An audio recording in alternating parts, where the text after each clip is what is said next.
When East Asia and Africa come together for cooperation, it's a big deal.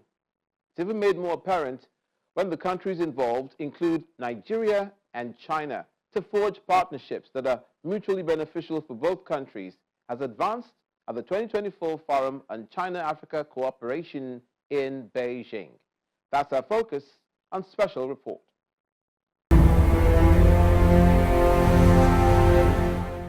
China is a country of great antiquity, and as such, has a head start on other civilizations.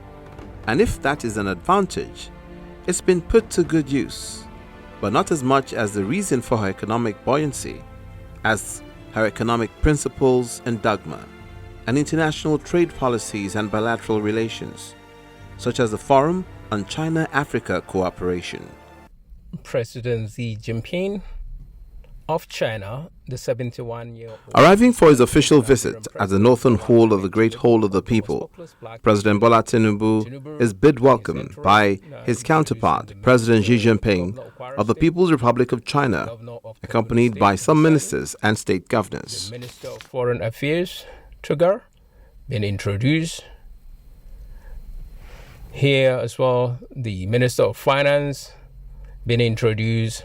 The Minister of National Planning being introduced, and of course the lady of the team, the Minister of Trade and Industries of Nigeria, being introduced, the Minister of Defense, Bagudu, a former governor. A guard of honor is inspected by President Bola Tinubu and is treated to a mouth pass.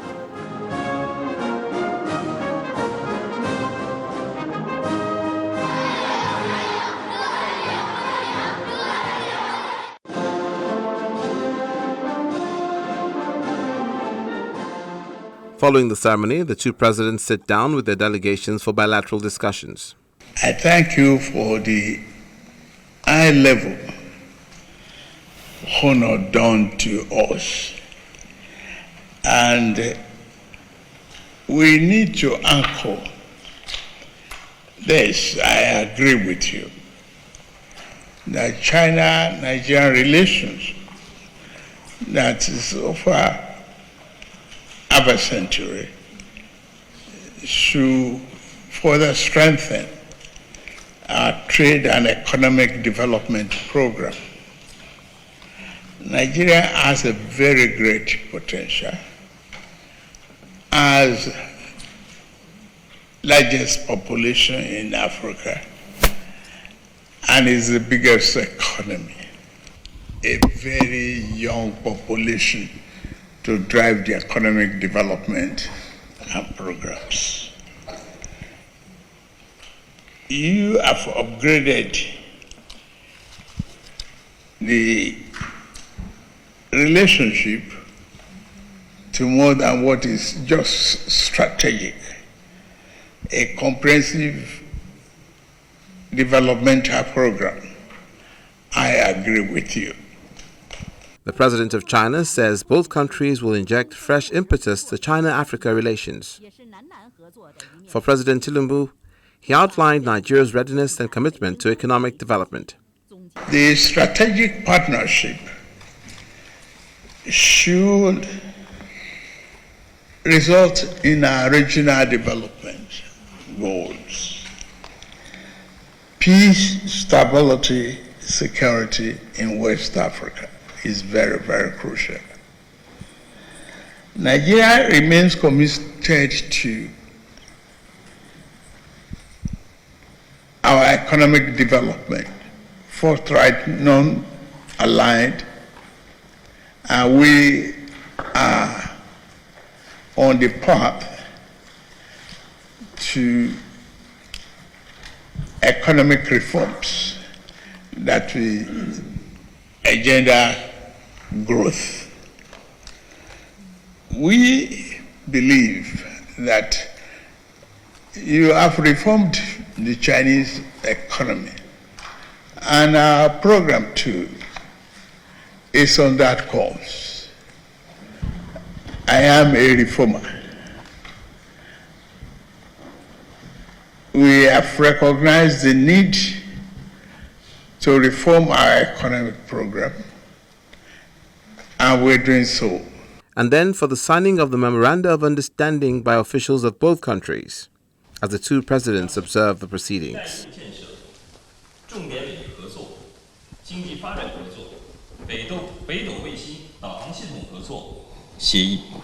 The documents being signed concern the Belt and Road Initiative, cooperation in key areas, economic development, and the application of Beidou navigation satellite system.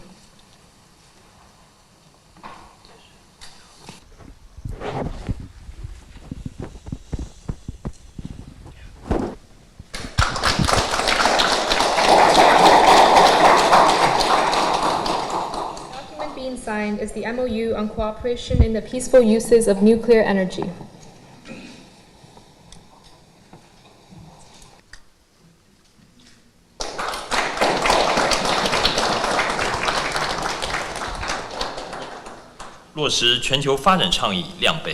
The documents being signed are the MOU on human resource development and the MOU on the Global Development Initiative.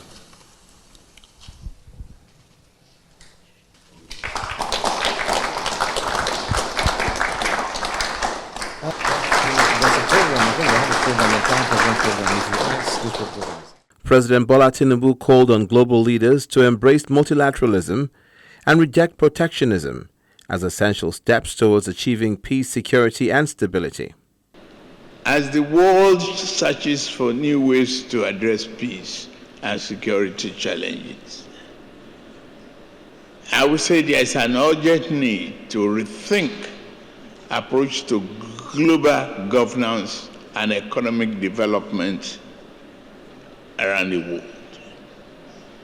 Embracing multilateralism and rejecting protectionism and strengthening cooperative partnership are essential if we are to achieve lasting peace, security, and stability and prosperity for the future generations. Nigeria has played a pivotal role in ECOWAS evolution, transitioning from an economic bloc to a security framework for West Africa. Nigeria has been there. He made the call while addressing a high-level meeting on peace and security at the 2024 Forum on China-Africa Cooperation in Beijing, in his capacity as the chairman of the ECOWAS Authority of Heads of State and Government. I stand before you today celebrating the remarkable partnership between Africa and China, a bond that has not only endured but has grown stronger since its inception in the early 50s. This relationship has transcended continents, challenges, and become a true testament to the power of mutual respect and cooperation.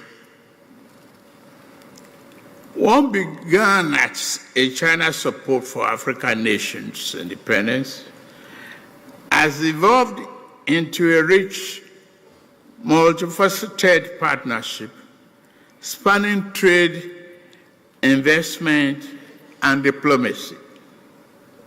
Over years of our ties, we have been solidified. We share through high-level engagement, strategic agreement, and a shared vision of growth. Today, we gather to reflect on the progress we've made and chart the course for even greater achievements. At this stage, I must say congratulations to the earlier speakers, particularly our co-chair, my brother and friend, the President of Senegal, Bassirou Faye,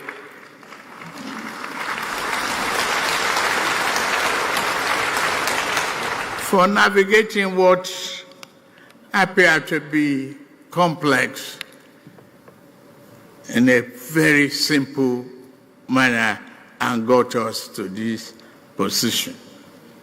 Thank you very much for your contribution. I said throughout our journey, there have been defining moments that have shaped this partnership. China has consistently demonstrated its commitment to Africa, not only through financial and developmental support, but also through cultural exchanges that bring our people closer and closer together. The establishment of the Institute and Chinese cultural centers across Africa exemplifies the depth of our cultural fusion and shared learning. President Tinubu reiterates Nigeria's commitment to promoting peace, good governance, and security across West Africa, and highlighted the importance of confronting the root causes of conflict, such as poverty, inequality, and social justice. A landmark of our relationship came in the year 2000 with the establishment of the FOCA. This platform has been pivotal in strengthening our economic ties and reaffirming our commitment to mutual progress. Despite the global challenges we face, whether the economic or geographical, our partnership has stood firm, resolute, and offering a powerful example of what can be achieved through respect for sovereignty and non-interference.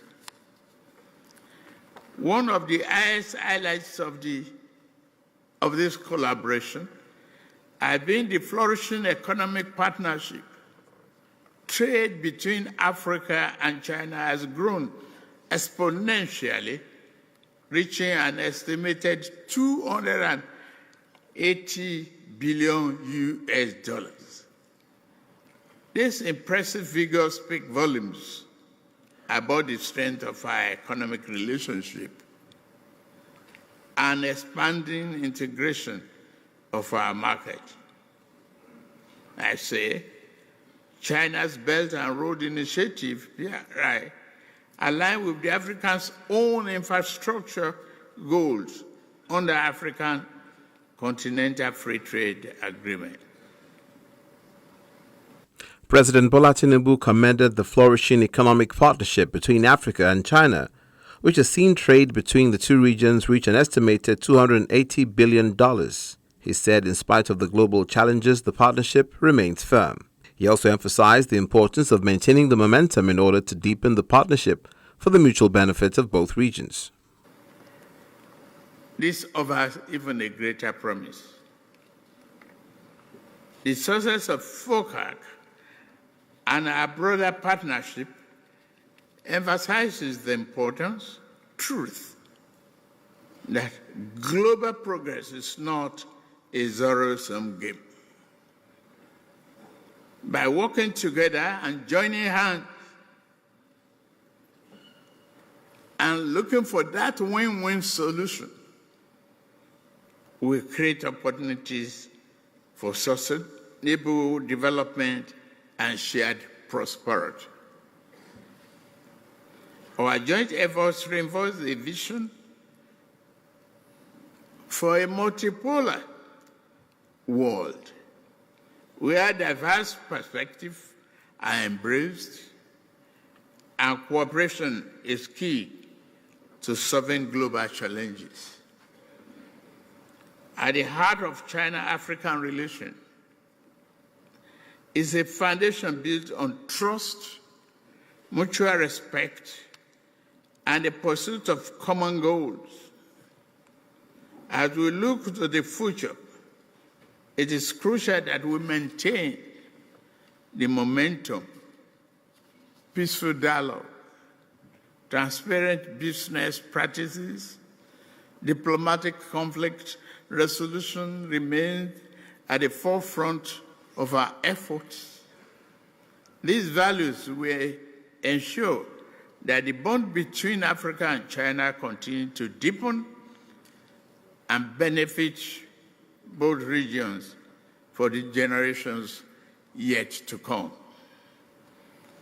The partnership is not only about shared history, it is driven by a bold collective vision for the future. Together, we join hands by pooling our strength and resources. We can unlock unprecedented level of growth and development for our nations. Interestingly, modern as it is, Mr. Wale Edun is Minister of Finance and Coordinating Minister of the Economy. Speaking on the sidelines, he posits China's progress and Nigeria's objectives. As a developing country, as part of the South. And really, when you look at GDP per capita, China is developing or smaller in terms of GDP per capita than some of its Asian neighbors, the Koreas, Singapores, and so on of this world. But in every other sense, it is a modern economy. And there was strong focus on modernization with a human touch, and he spoke of factors and elements that would touch the heart of any partner. He talked about, in terms of the push for global, for modernization of the developing world, he said that the path to development should be one that leaves nobody behind, that leaves no nation behind. So it was very much a rousing speech at the opening ceremony by President Xi Jinping that warmed the hearts of many people and held good prospects for China-Africa cooperation across cultural exchanges, training, human development, health, and of course the all-important modernization of African economies through infrastructure development across all the frontiers, ports, railways, roads, bridges, and indeed the agricultural sector. So it was all-encompassing. The Nigerian delegation, led by His Excellency President Bola Ahmed Tinubu, included the governors of Kaduna, Kwara, Lagos, Niger, and senators, amongst others. And we've had very, very full engagements and very specific discussions with not just organizations here that do the lending, like the China Development Bank, China Exim Bank, but in particular, organizations that are in charge of investing equity. And so the conversations continue, and it has been a very worthwhile engagement. And if we look at some of the transactions that have been signed, there's an important gas and methanol project going up at Brass in Bayelsa State, among so many others. And overall, it has been time well spent, and now, of course, the all-important follow-up is what is next on the agenda, and is what we expect to happen next. Strong follow-up on the initiatives, strong follow-up on the agreements and the memorandums of understanding that have been signed, and of course, a boost to growth and development of the Nigerian economy. President Bola Tinubu described his official visit to Beijing, China, as very good and successful. It has been a very good trip, successful partnership, pushing for Nigeria in progress. And we have governors here. I don't know whether you've introduced yourself before I came in. But honorable ministers, they've given you some insight into what we're trying to do. What is uppermost in my mind is for you to represent Nigeria. Nigeria for development. Nigeria for good citizenship. Here you are one of us, and we have to encourage you to be good ambassadors, all of you. That is very key to me. We celebrate our diversity. We cherish it. But in this diversity, part of one line in the national anthem is our commitment to serve. If it is about service, we should be good citizens. That's as simple as that it is.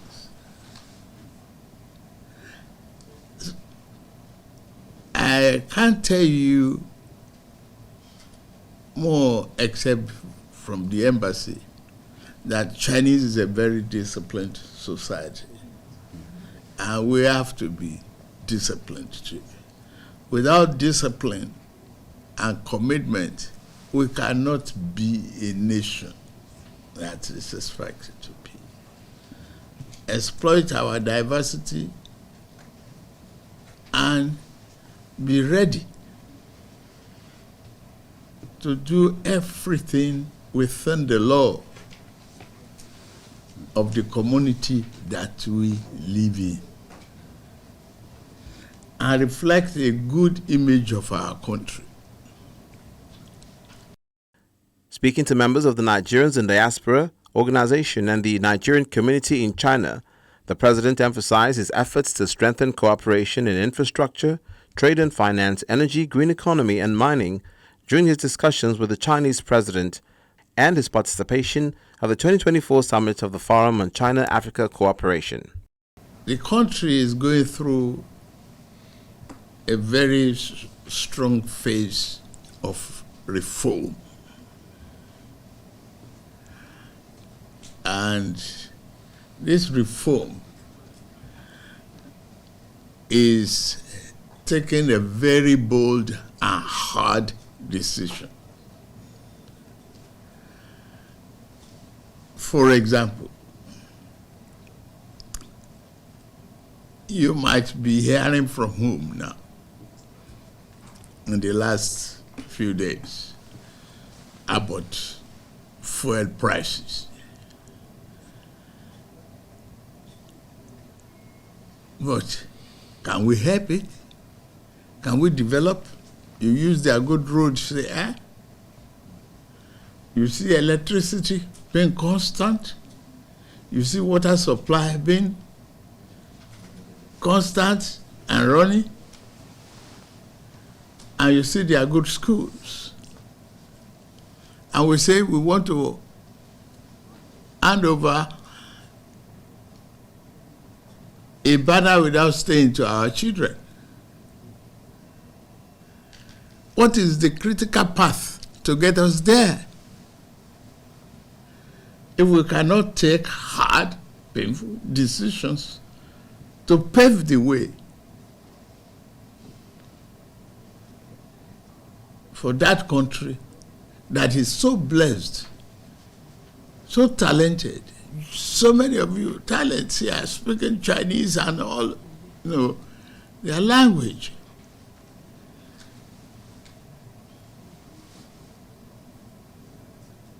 It is what you equally contribute and tell them at home that we reflect in the attitude of our parents. The more we want everything free, the more it becomes expensive to develop. That's it.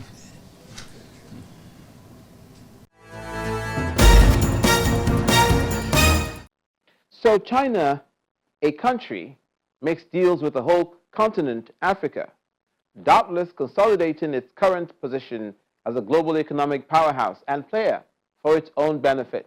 How much more Nigeria, with vast documented potential, should maneuver into global economic fortitude so as to negotiate from a position of strength? For Special Report, I'm Olumide Macaulay. Thank you for watching.